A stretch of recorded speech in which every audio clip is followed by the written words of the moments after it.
শোনো রাঙা পিসি, এখন যদি কেউ দেখে ফেলে না, তাহলে কিন্তু আর অমর্ত্য আঙ্কেলের সঙ্গে তোমার দেখা করতে যাওয়া হবে না, বুঝেছো?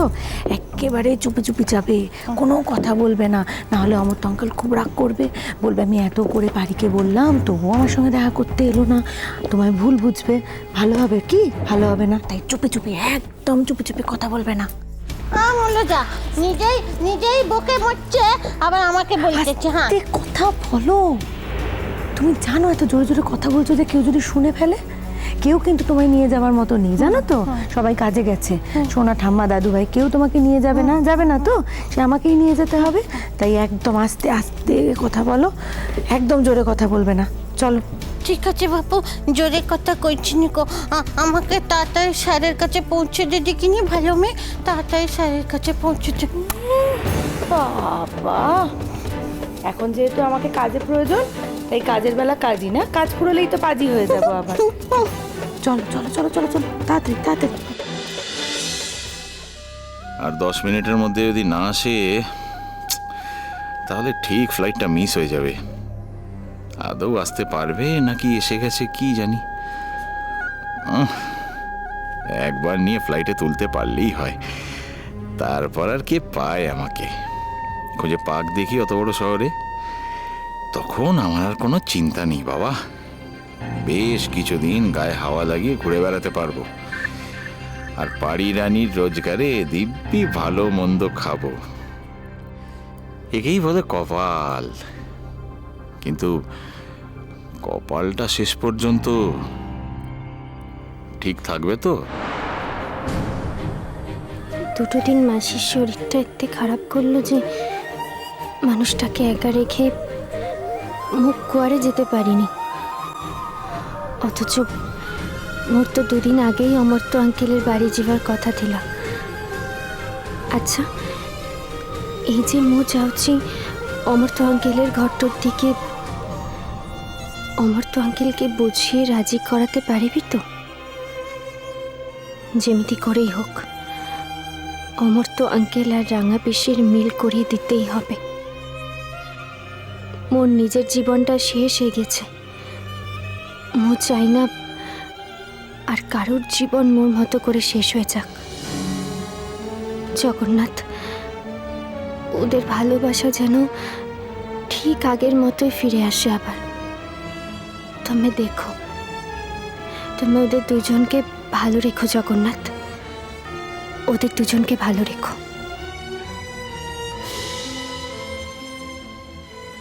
ও বাবা, আর হাঁটতে পারছি নিকো, খুব কষ্ট হচ্ছে। ছাড়তো যেন আমি হাঁটতে পারি নিকো। হ্যাঁ, তাও কেন ওখানে দূরে দাঁড়িয়ে আছে বাবা? একটুখানি ফোন করে বল না, কাছাকাছি চলে আসতেও।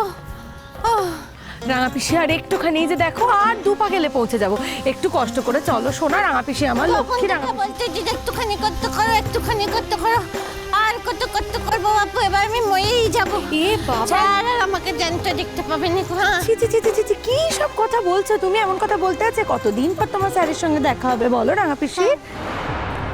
এবার যখন স্যারের সঙ্গে দেখা হবে না, আমি না স্যারের দিকে তাকাবোই নি, মুখটা এমন করে ঘুরিয়ে থাকবো। স্যার কেন আমাকে অত কষ্ট দিচ্ছে বল? হ্যাঁ, কেন অত কষ্ট দিচ্ছে?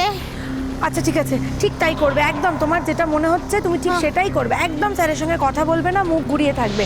গাড়িতে উঠে স্যার যখন তোমার খুব সাধবে, পারি কথা বলো কথা বলো এমন করে বলবে, আর যখন গাড়িটা অনেক দূরে চলে যাবে তখন তুমি স্যারের সঙ্গে কথা বলবে।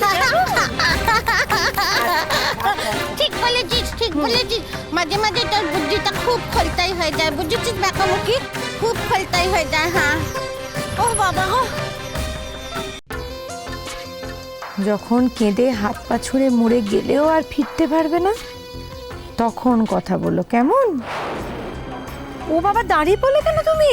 আর হাঁটতে পারছি নি, এবার মনে হচ্ছে আমি টেসে যাবো হেতা। হ্যাঁ, বাজে কথা হচ্ছে এটা রাঙা পিসি, ছি, এরকম কথা কেউ বলে? এটা আমি ধরে আছি তোমার। চলো চলো চলো, হাঁটো চলো। এখানে বসে পড়ছো?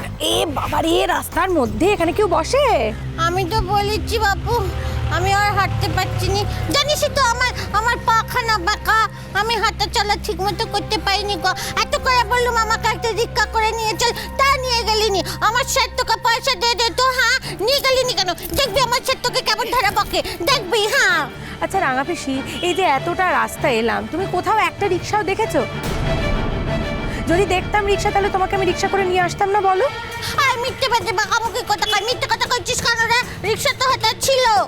ওরা সবাই দুপুরে বিশ্রাম নিচ্ছিল রাঙা পিসি। আমি হাজার বললেও ওরা কেউ আমাদের নিয়ে আসতো না। আমি কি না জেনে বলছি তোমায়? আচ্ছা তোমার কি মনে হয় আমি তোমাকে একটুও ভালোবাসি না? তোমার কষ্ট হলে আমার কষ্ট হয় না, বলো রাঙা পিসি? ও বাবা গো, আমি আর হাঁটতে পারছি না গো। এই রোদে আমার মাথা তেমন করে ঘুরছে, আমার গা গুলোতে আমার বমি পাচ্ছে। আমি আর কষ্ট করতে পারছি না গো, আমি আর হাঁটতে পারছি না বাপু, আমি আর যেতে পারবো না। হ্যাঁ ঠিক আছে, বেশ, খুব ভালো কথা। চলো তাহলে, চলো এক্ষুনি আমার সঙ্গে বাড়ি ফিরে চলো, তোমাকে আর স্যারের সঙ্গে দেখা করতে যেতে হবে না। অনেক দেরি এমনিতেই হয়ে গেছে, এরপরে যদি আর দেরি হয়ে যায়, তোমার স্যার দাঁড়িয়ে থেকে থেকে ঠিক গাড়ি নিয়ে ফেরত চলে যাবে। বুঝবে, হয়তো ভাববে তুমি ইচ্ছে করে যাওনি, আবার রাগ করবে তোমার ওপর, আবার তোমায় ভুল বুঝবে। আমার কি আছে? না না বাবু, চল চল চল, আমি কষ্ট করেই যাচ্ছি। হ্যাঁ ও বাবা গো,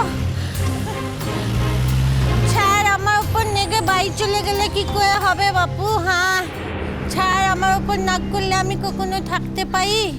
চল বাপু, আমি কষ্ট করেই যাচ্ছি। হ্যাঁ চলো রাঙা পিসি, এই তো তুমি লক্ষ্মী মেয়ে তো আমার। চলো, দেখো সবসময় ওরকম কষ্ট হচ্ছে বলতে নেই, বুঝেছো? তুমি তোমার স্বামীর সঙ্গে দেখা করতে যাচ্ছ, অত কষ্ট হচ্ছে বললে হয়? ও ঠাকুরমণি, ঠাকুরমণি, আমাকে আমাকে আমার স্যারের কাছে একটু পৌঁছে দাও ঠাকুরমণি। এইটুকু যেন আমি স্যারের কাছে পৌঁছে যেতে পারি, আর তার মধ্যে বসে না পাই ঠাকুরমণি। ও ঠাকুরমণি, ও বিড়বিড় করছো? কিছু না আমাকে কথা বলাস না বাপু, আমার খুব কষ্ট হচ্ছে, আমাকে কথা বলাস না। চল চল চল চল, স্যারের কাছে চলে যাই বাপু। আস্তে আস্তে আস্তে চলো। হ্যাঁ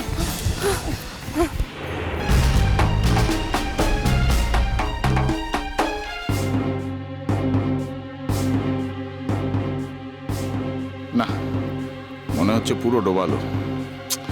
তখন থেকে এখানে বোকার মতো বসে রয়েছি। আরে না আসতে পারলে মানুষ তারা খবর দেয় নাকি? খালি বড় বড় কথা মুখে। চালবাজ মহিলা একখানা আমার পকেট ফাঁকা করার জন্য একেবারে উঠে পড়ে লেগেছে। তাও যদি কাজের কাজটা করতে পারতাম।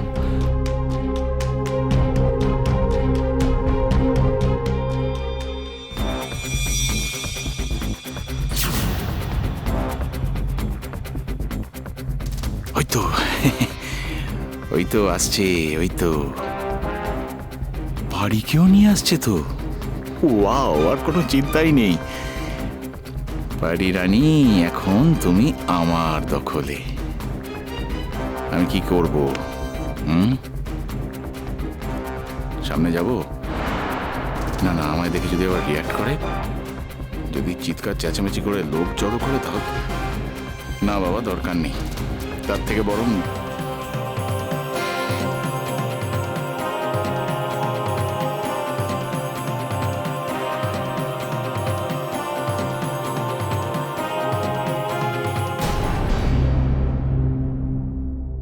সমস্ত ব্যাপারটা খুলে না বললে আমরাই বা বুঝবো কি করে?